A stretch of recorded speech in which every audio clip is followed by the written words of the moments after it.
this Trump thing, is this a movement is the question. So you see all the things that has happened to Donald Trump, all the indictments that has happened to Donald Trump, but look at this latest Wall Street Journal poll, and it just came out yesterday.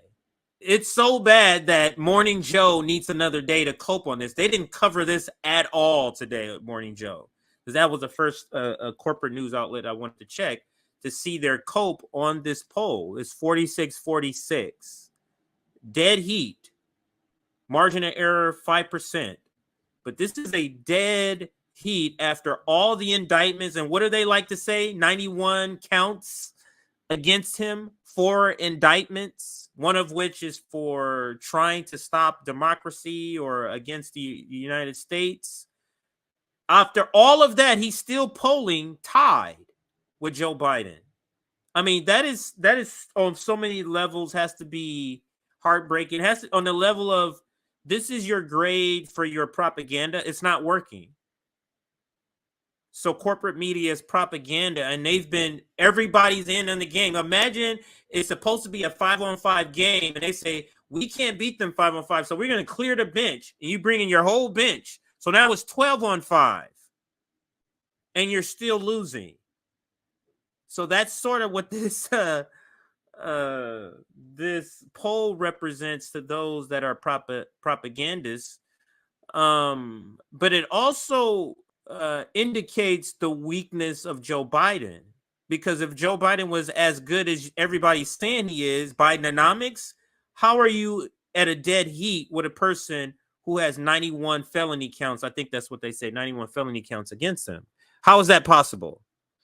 So that begs the question, is this a movement? And during the post-duopoly show, Russell from Do Dissidents brings up a point how this whole situation with Donald Trump is very reminiscent of the Ronald Reagan backlash, because that was a movement, the Ronald Reagan movement. Even in the clip I'm going to show you, we get to here in a second, of Donna Brazile, she makes reference to other movements, political movements, so movements that aren't social. So we're talking about political movements. She said there was Ronald Reagan, then there was Obama, and now there's Donald Trump.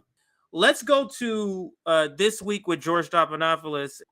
Race, I don't ask you the question I asked Tim Kaine towards the end there. It is kind of shocking in a way that despite all of the baggage that Donald Trump carries, he's tied with Joe Biden right now. Yeah, I mean, George, when I looked at that recent poll, the Wall Street Journal, I said, oh, this could keep me up at night. Look, the problem is, and the biggest challenge we face is Democrats. I say we because I'm a Democrat, is that young voters, young Black and Latino voters, they're not ready to come back to the party. They're not even looking at the... So let's stop there. So this is something, she does admit this part as the reason why it's so close. And she said that Wall Street Journal poll that I showed you, 46-46, keep her up at night. And she is the one that's going to make the point about the movement. Let me rewind it just a slightly. I say we because I'm a Democrat, is that young voters, young Black and Latino voters, they're not ready. Yeah, young Black and Latino voters. And to that point, the video I just played, this is, I think it's called Trump Latinos or Latinos for Trump. And who is she talking about? And that's why I wanted to play the video. I think I played it out of order. I was supposed to play the video after I played this video. So I played it out in order, wanted to show her saying that, and then bring up the Latinos for Trump video and say, see what she's talking about. But you get the point. The point is still made. Let's continue with Donna Brazile. To come back to the party. They're not even looking at the so-called messaging that's being sent to them about the economy, about climate change, about student debt relief. They are worried about their future. And right now they're looking for a leader who represents their values and their vision. And I think the president's campaign is going to have to really, go deep and go hard to motivate those voters to come back within the Democratic Party coalition, because without them, it is a tight race, and it's going to come down to 4 states. And Susan Page, with every passing month, with every new indictment, Donald Trump seems to be consolidating his control over the Republican Party. This Wall Street Journal poll, after 91 criminal counts against the president, which 91, only there we go. strengthened his position. So I don't know why we think that a conviction on one of these counts or more would fundamentally change the fact that Trump supporters have baked into the cake the fact that he has these legal troubles. You know, in the Wall Street Journal poll, if you added the third-party candidates, Trump leads narrowly over Biden. That is the situation we find at this point. And maybe it won't change anything, Reihan Salam, but Republicans almost unanimously now on that stage several days ago. So she makes the point, because if you dive deeper into the Wall Street Journal poll, it's not just this one question. They ask multiple questions. It's just that the bottom line number is 46-46. But when that's just head to head. When they do add in a third party, Trump wins. This is why they're deathly afraid of 2024. This is why the rhetoric, this is why the 91 charges, because it's like, we got to get him some kind of way. If it's not going to be the voters, it's going to be by the court system. But even that may not work. This guy, the bald head guy, he kind of gets, he must be some conservative, because he kind of gets into it. They don't like what he says and some of the things he says. I'm not sure it's in this clip, but because I saw the whole segment. But anyway, let's play. Would vote for a convicted felon. Did you ever think you'd see the day? Well, the truth is that we are in a very polarized moment. And when you're looking at the Republican Party, it is strikingly unified. If you look at the most conservative voters in the party, they back the former president disproportionately. If you look at more moderate voters, female Republican primary voters, he just really has a lock on both wings of the party, so to speak. And that's something that any rival has to appreciate it and respect. So what does the rival do, though? Right now, it seems most of them are treating the former president with kid gloves. At some point, is one of the rivals going to have to go after him directly? Well, it looks as though his rivals are hoping that he's somehow taken off the board. They're relying on some intervention, perhaps the prospect of the lawsuits proving so burdensome that he decides to step aside.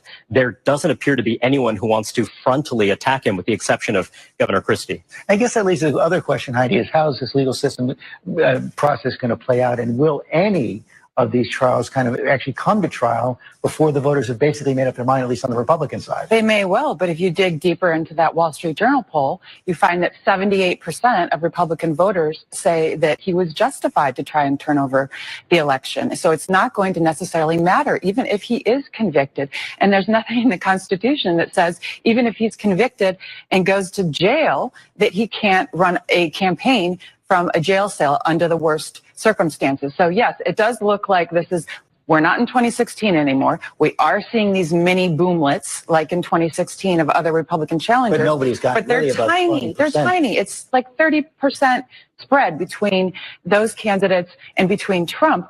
And you don't see anything in the underlying Democratic and the crosstabs to show that this is going to change anytime soon, and that there's nothing that could come out of a conviction that would potentially change it. Susan Page, one of the hopes of some of the other Republican candidates is that Donald Trump is, at least in some respects, has somewhat softer support in the early states of Iowa and New Hampshire. Yeah, and that's the formula for defeating him, or at least shaking things up in the Republican way. Somebody else win Iowa, somebody else win New Hampshire. Prompt Republican voters to look at some of their other options. But his lead is somewhat less in Iowa and New Hampshire. It's still double digits. It is still pretty formidable. Democrats do have two hopes, I think. One is the economy's doing pretty well. Inflation has come down. Maybe that starts to... The economy's doing pretty well. So I guess they got one hope then. Because that's a bold-faced lie. So the thing about Bidenomics, and this go round about trying to sell economics, and it's not working. Their propaganda is not working.